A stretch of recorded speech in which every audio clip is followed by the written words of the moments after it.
Ada saja kelakuan pihak tak bertanggung jawab yang kerap mencari keuntungan di atas penderitaan orang lain. Sederet selebriti tanah air menjadi korban dari pemberitaan miring terkait kabar meninggal dunia.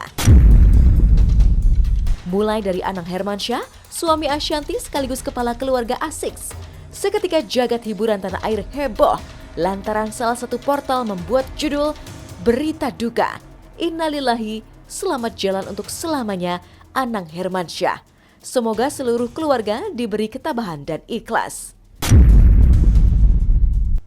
Tak diragukan lagi, secara gamblang hoaks tersebut ditujukan kepada sosok Anang Hermansyah. Tak heran, Aurel yang merupakan putri sulungnya geram.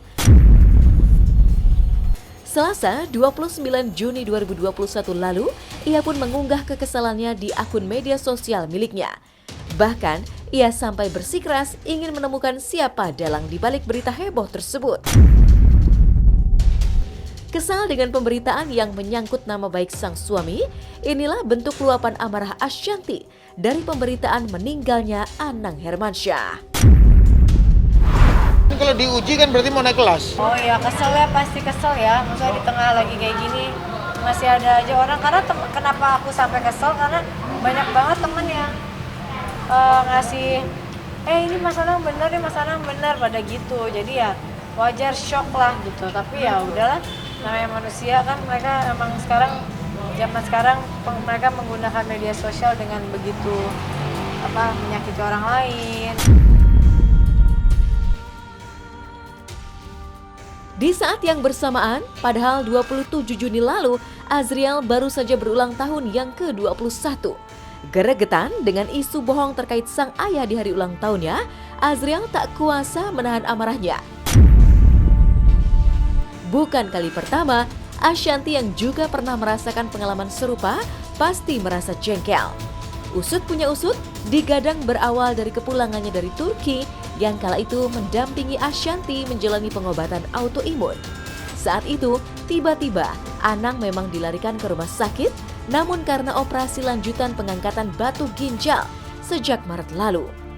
2 kali keluarga menjadi korban hoaks meninggal dunia. Akankah keluarga A6 mengusut kasusnya ke pihak kepolisian? Udah baik. Udah. Yang kemarin yang dirasain apa aja sih? Iya, jadi dioperasi lagi batunya karena kena ginjal. Kan udah waktu itu 2 bulan lalu kan aku operasi juga. Ini ngelanjutin karena masih ada. Iya, sama recovery-nya 2 hari. 2 hari. Kan ginjal kan nggak berat. Buktinya nggak. Mulai tadi aku rapat.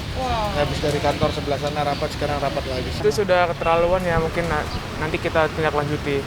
Itu akan dilaporkan ke pihak berwajib apa seperti apa sih? Ya tunggu aja prosesnya, bakal kita proses. Tapi sejauh ini apa udah ketemu kontaknya kah apa seperti apa gitu? Belum ada kabar lagi, belum sempet nanya dan ngobrol lagi kok sama Bunda sama Aura juga. Dia mah ketawa-ketawa aja, dia nggak peduli.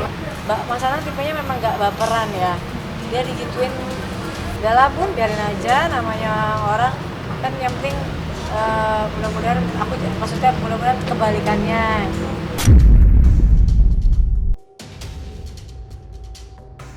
Hoaks artis meninggal dunia berikutnya juga dialami oleh Gary Iskak.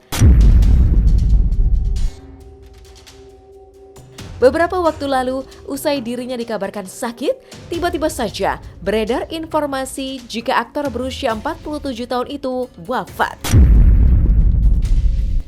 Tepi segala kabar bohong yang beredar, usut punya usut, ia dirawat selama 8 hari di rumah sakit mulai dari 17 hingga 24 Juni 2021. Kini aktor kondang itu tengah menjalani pemulihan di rumahnya. Angkat bicara bersama Rika, ternyata Gary divonis mengidap hepatitis C sekaligus GERD.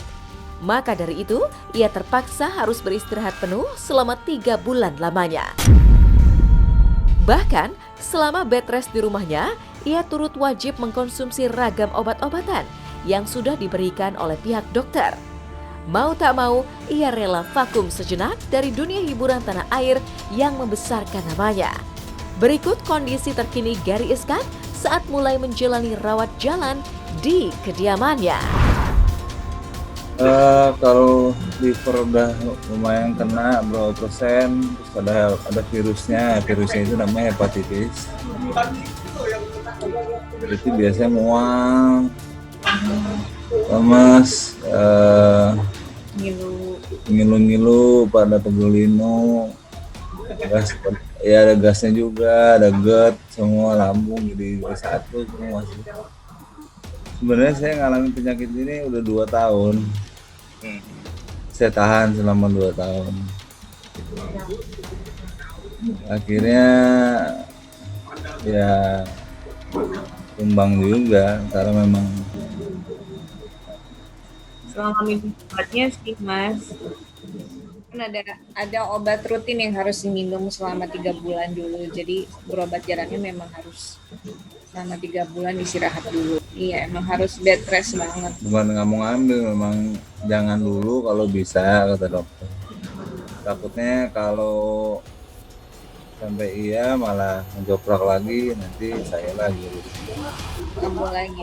Bagi orang yang menyebarkan berita hoax atau berita bohong, berita dusta, ini termasuk orang-orang munafik. Kan orang-orang munafik, balasannya atau siksaannya adalah ditempatkan di neraka yang paling bawah.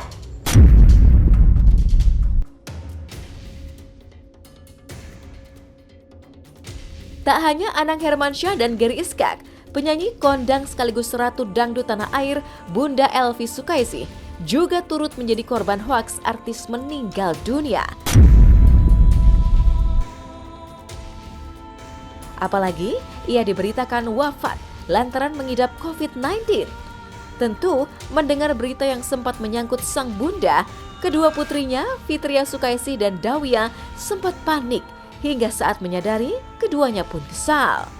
Memang Agustus 2020 Bunda Elvi sempat terpapar COVID-19. Tak butuh waktu lama kondisinya berangsur pulih.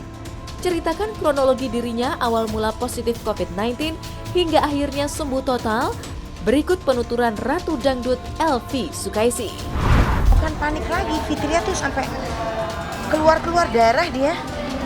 Dia kan ada sedikit sakit wasir ya, jadi dari nervousnya dia. Karena anaknya juga yang nomor 1 itu kena tifus. Gitu, udah setengah bulan lebih gitu kan. Jadi di rumah tuh dia di atas, aku di bawah. Jadi memang, aduh udah walhasil jangan ya Rob, ke musuh jangan, makanya hati-hati semua. Isolasi di rumah, jadi nggak kemana-mana. 8 bulan tuh di rumah. Setelah dirawat sampai hari ke-20, itu sampai dia nggak hantam pengentalan darah. Umi udah ngerasain itu. Ya, pengentalan darah, jadi begitu tusuk sini nggak bisa, tusuk sini nggak bisa, tusuk sini. Aduh, terus baru dapat udah langsung kental di dalam. Terus kalau orang dulu kan mitosnya, nggak tahu mitos, dia bilang kalau udah nggak nerima jarum, udah ini biasanya tanda-tanda itu. Sampai Tria bilang, Umi jangan Umi rasain itu. Kita serahin sama Allah. Harus positif ya Mi ya? Harus.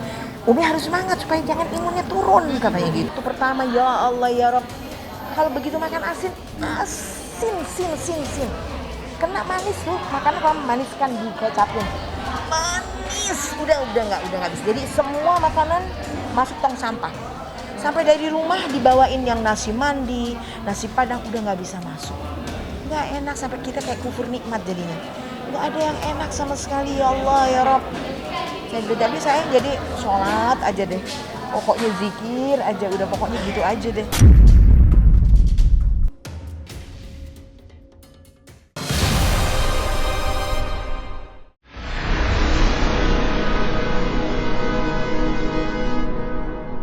Jadi jangan lupa untuk subscribe Cumi Cumi. Ditekan ya tombol lonceng merahnya.